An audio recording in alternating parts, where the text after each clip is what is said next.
Hello students, स्वागत है सबका आज के सेशन में। आज हम स्टार्ट करने वाले हैं क्लास 12th के कंप्लीट कोर्स को और मैं आपको कंप्लीट बेसिक के साथ में ये कोर्स करवाने वाला हूं। ठीक है, क्लास 11 12th का हम स्टार्ट करेंगे वन बाय वन। हर एक चैप्टर को मैं आप लोगों को समझाने वाला हूं।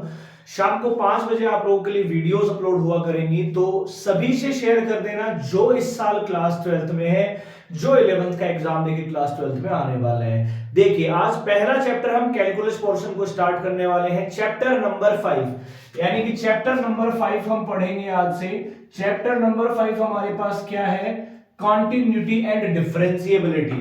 अब इसके पूरे कॉन्सेप्ट को समझिए, पूरा बेसिक समझिए कि कॉन्टिन्यूटी आखिरकार होता क्या है। ठीक है, तो कॉन्टिन्यूटी के लिए सबसे पहली बात है कि आपको एक चीज का पता होना चाहिए, क्योंकि ये बहुत काम आएगा आपके।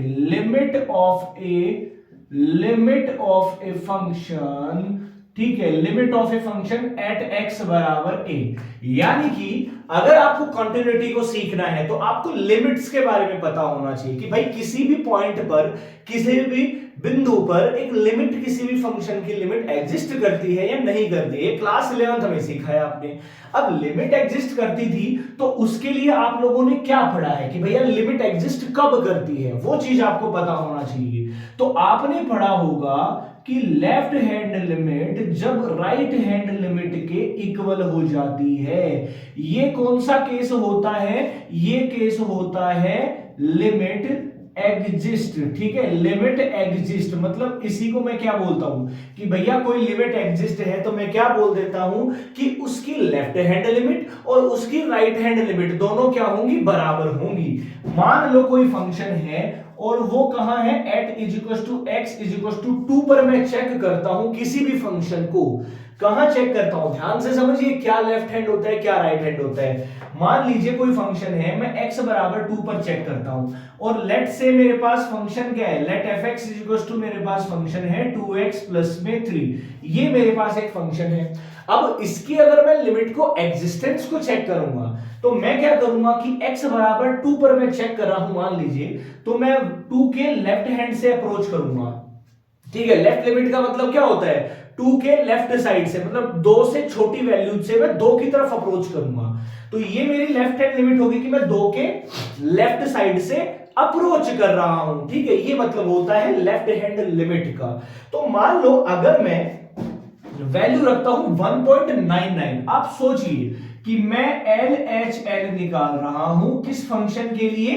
fx बराबर 2x प्लस 3 के लिए। अब मैं 2 से छोटी वैल्यू लेकर चल रहा हूं, मान लो मैं ले रहा हूं लेट से 1.99, तो फंक्शन की वैल्यू क्या होगी? 2 से मल्टीप्लाई कर दीजिए इसको।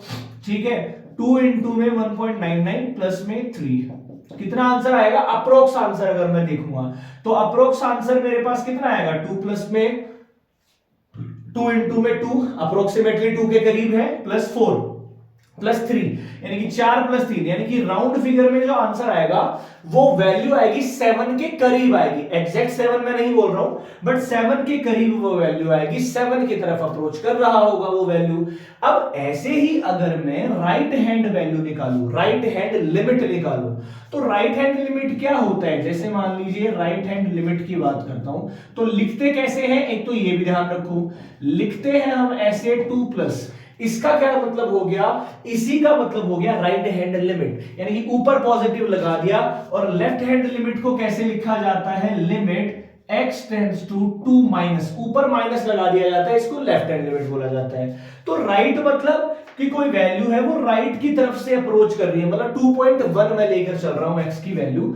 तो फंक्शन में अगर 2.1 की वैल्यू निकालूंगा तो मेरे पास वैल्यू क्या आएगी? 2 इंटू में 2.1 प्लस में 3। अब ये भी अप्रोक्सीमेटली 2 के बराबर है, यानी कि जो आंसर आएगा ना वो 7 के करीब ही आएगा।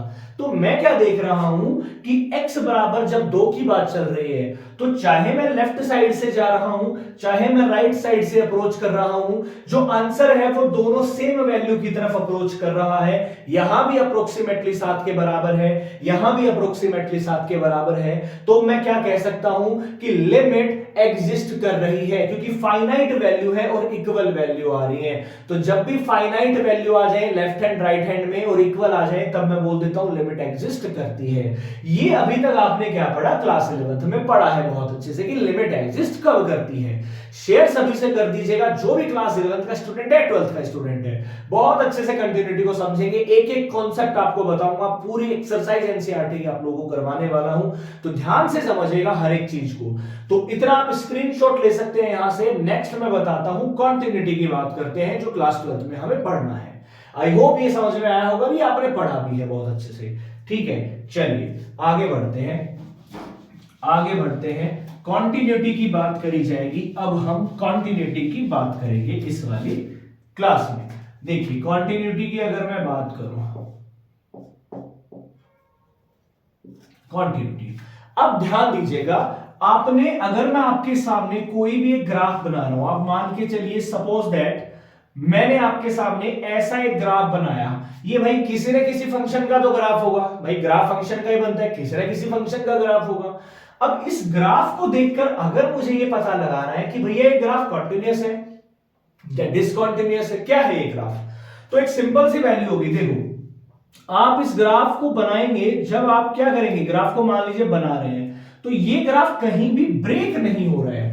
अगर आप ब्रेक से मेरा मतलब है कि क्या ऐसा लग रहा है कि इस ग्राफ को बनाते समय आपको अपना पेन उठाना पड़ा होगा, मतलब मैंने यहां से स्टार्ट किया, मैं ग्राफ बना रहा हूं, बिना पेन उठाए बना रहा हूं, तो इस कंडीशन को क्या बोल देते हैं कि ये ग्राफ कंटिन्यू नजर आ रहा है, मुझे कहीं पर भी ब्रेक नहीं है। अगर मैं ऐसे ही ग्राफ की बात करूं, ठीक है, ऐसे ही ग्राफ की बात करूं, मान लीजिए एक यहां से पॉइंट शुरू हुआ है यहां तक, फिर मुझे पेन उठाना पड़ रहा है यहां से लेकर यहां तक, फिर मुझे पेन उठाना पड़ रहा है यहां से लेकर यहां तक, तो ये वाला ग्राफ मैं क्या बोलूंगा कि सर यहां से यहां चल रहा था, लेकिन इस पॉइंट पर आकर ये ब्रेक हो गया। इस ब्रेक क्या हो गया, मेरे को देखो यहां से यहां आकर मुझे पेन उठाना पड़ गया, इस पॉइंट पर आकर ये फिर से ब्रेक हो गया, तो ये टाइप का क्या हो गया, डिसकंटीन्यूअस हो गया।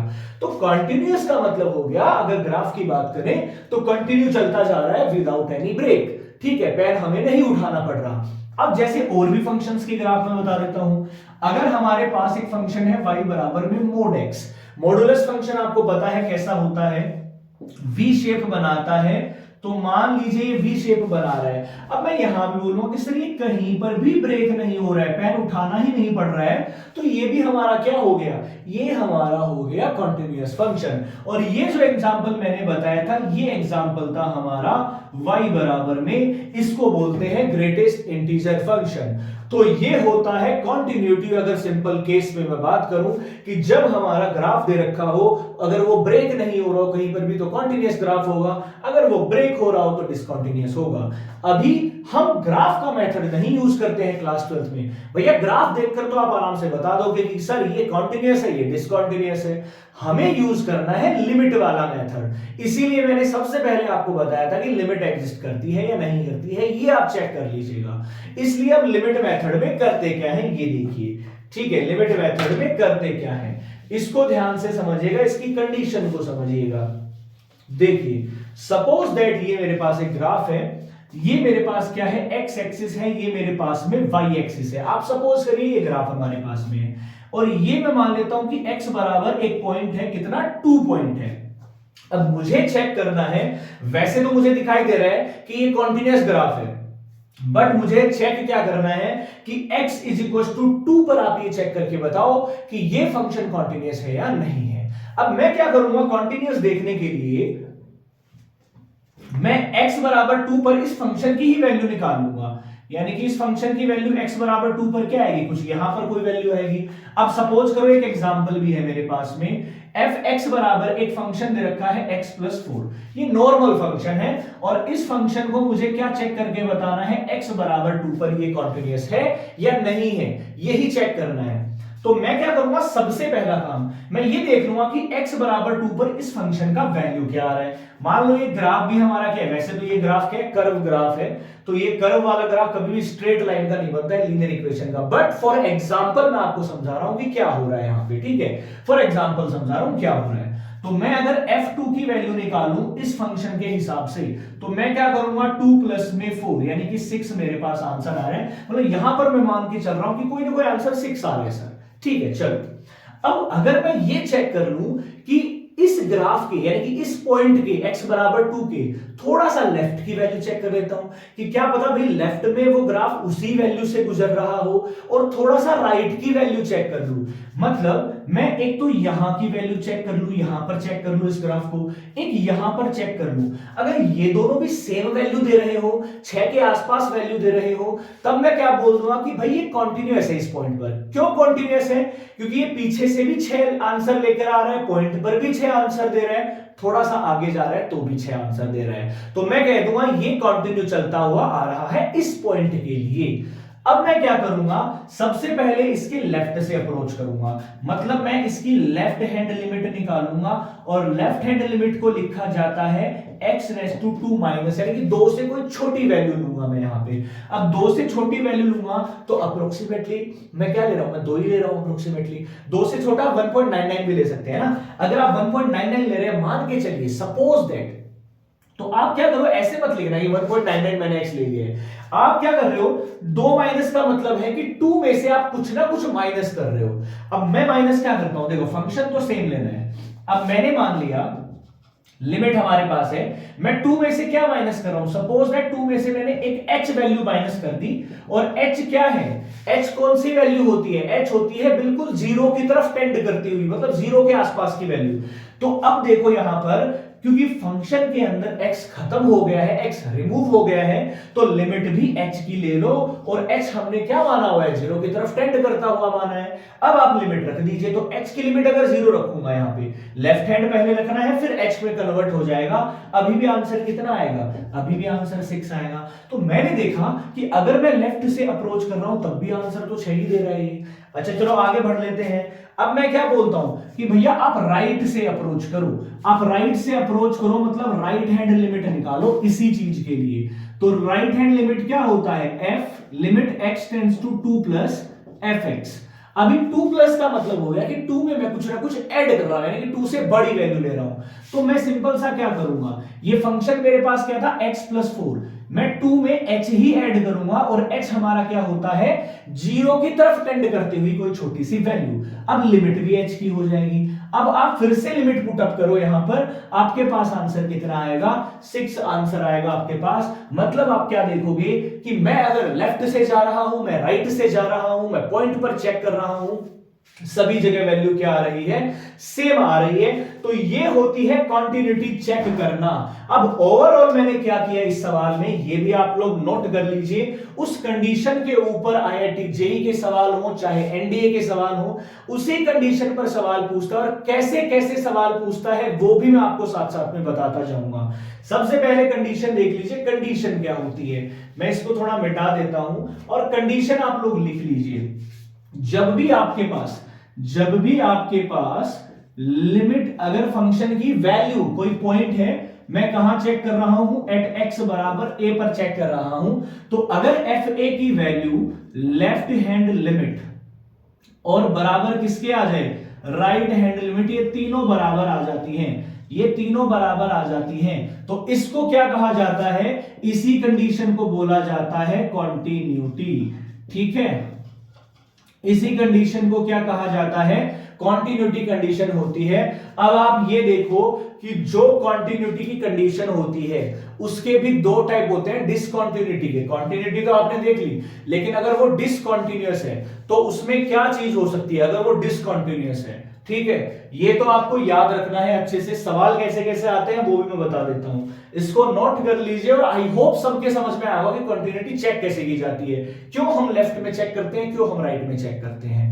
इसको स्क्रीनशॉट ले सकते हैं, साथ साथ में नोट भी कर सकते हैं। और यहां तक अगर किसी का कोई भी डाउट है तो जरूर मुझे कमेंट करके बताएंगे, बट आपके जब मैं क्वेश्चंस करवाऊंगा तो कोई भी डाउट नहीं रहेगा। जो नेक्स्ट वीडियो आएगी वो क्वेश्चंस के लिए आएगी, अभी सिर्फ कंटिन्यूटी को समझो, फिर क्वेश्चंस करवाऊंगा, देन डिफरेंशिएबिलिटी करेंगे, देन उसके क्वेश्चंस करेंगे, तो 1 बाय 1 चैप्टर को हम खत्म करेंगे। ठीक है, तो ये कंटिन्यूटी की कंडीशन होती है।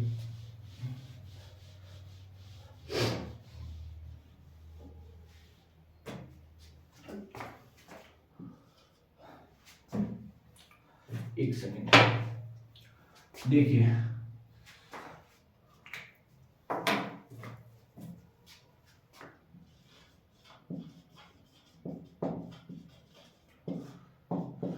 क्वेश्चंस किस किस टाइप के आते हैं? क्वेश्चंस किस टाइप के आते हैं? फाइंड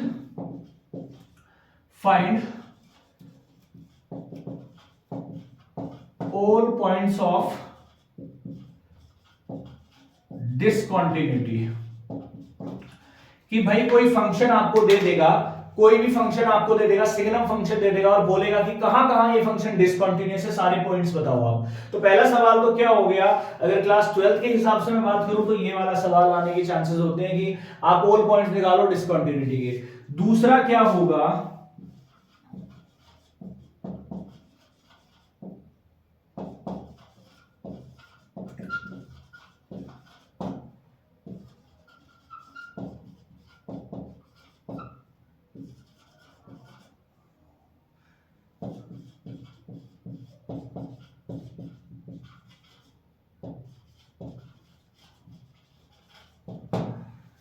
सबसे इंपॉर्टेंट सवाल देखिए, कंटिन्यूटी पहले से गिवन होगी, मतलब क्या होगा, कोई फंक्शन आपको देके रखेगा जिसके अंदर कुछ ना कुछ वैल्यू मिसिंग रखेगा और बोलेगा कि ये फंक्शन x बराबर 4 पर कंटिन्यूअस है, x बराबर 2 पर कंटिन्यूअस है, तो उस कांस्टेंट की वैल्यू बताइए। मतलब एक सवाल में कंटिन्यूटी चेक करवाएगा, दूसरे सवाल में कंटिन्यूटी गिवन होगी और गिवन करके क्या पूछेगा कि आप इस कांस्टेंट की वैल्यू बताओ, आप वहां से वैल्यू बताओ। तो ये हमारे पास इस टाइप के क्वेश्चन आते हैं। और जब हम एक्सरसाइज स्टार्ट करेंगे 5.1 तो मैं आपको एनसीईआरटी के सवाल भी करवाऊंगा नेक्स्ट वीडियो में, और जो इंपॉर्टेंट सवाल हैं, जो छोटे छोटे सवाल बन सकते हैं, हर एक सवाल में आपको कराऊंगा। तो आई होप कंटिन्यूटी का जो बेसिक कॉन्सेप्ट है, what is continuity and what is limit exist, ये दोनों आपके समझ में आया होगा। सभी से शेयर कर देना, जो भी इस साल क्लास 12 में होने वाला है, जो अच्छे से पढ़ना चाहता है मैथ्स को, यहां पर आप पढ़ सकते हैं, कमेंट करके अपने डाउट्स को बता सकते हैं। नेक्स्ट वीडियो में मैं क्वेश्चंस लेकर आऊंगा, हर एक टाइप के क्वेश्चंस हम पढ़ेंगे। तब तक के लिए जय हिंद।